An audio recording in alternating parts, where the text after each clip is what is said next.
આવક કરતાં 128.75% વધારે અપ્રમાણસર મિલકત હોવાને કારણે એન્ટી કરપ્શન બ્યુરો એસીપીએ સુરત DILR કચેરીના લેન્ડ રેકોર્ડમાં તત્કાલીન ડિસ્ટ્રિક્ટ ઇન્સ્પેક્ટર વિરુદ્ધ ગુનો દાખલ કરી ધરપકડ કરી છે। ફરજ દરમિયાન ભ્રષ્ટાચાર કરીને પોતાના અને પોતાના આશ્રિતોના નામે ગેરકાયદે મિલકતો ખરીદી હતી। આવક પ્રમાણમાં 128.75%થી પણ વધુ અપ્રમાણસર મિલકતો છે। એસીપીએ આલમસિંહની 56.96 લાખની આવક સામે 1.30 કરોડનું રોકાણ શોધી કાઢ્યું હતું।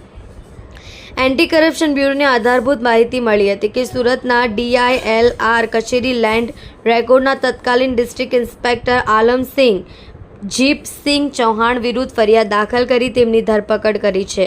આરોપી આલમસિંહ વર્ગના 3 કર્મચારી હતા।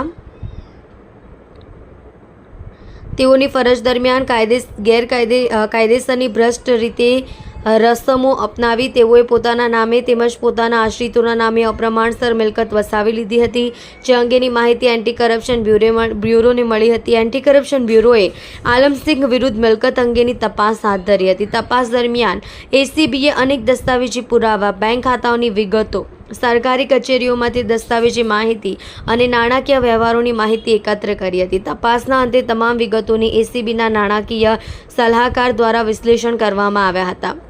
આરોપી આલમસિંહ પોતાની ગેરકાયદેસરની ફરજ દરમિયાન પોતાના જાહેર સેવક તરીકેના હોદ્દાનો દુરુપયોગ કરી ઇરાદાપૂર્વક ગેરકાયદેસર રીતે પોતે ધનવાન થવા માટે વિવિધ ભ્રષ્ટ રીતસર રસમ અપનાવી ભ્રષ્ટાચારની નાણાં મેળવી તે નાણાંનો ઉપયોગ કરી પોતાના તથા પોતાના આશ્રિતોના નામે મિલકતો રોકાણ કરેલાનું પ્રાથમિક દ્રષ્ટિએ ફલિત થયા હતા।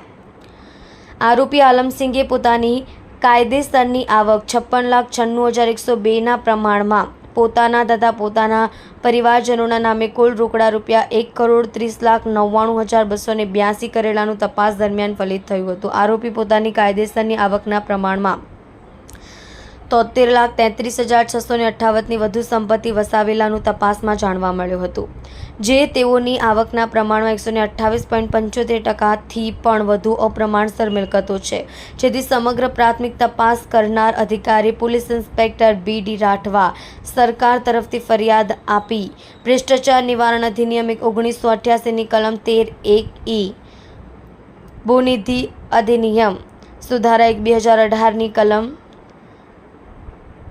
13(1)(b) 13(2) મુજબ ગુનો નોંધી તેમની ધરપકડ કરી કાયદેસરની કાર્યવાહી હાથ ધરી છે।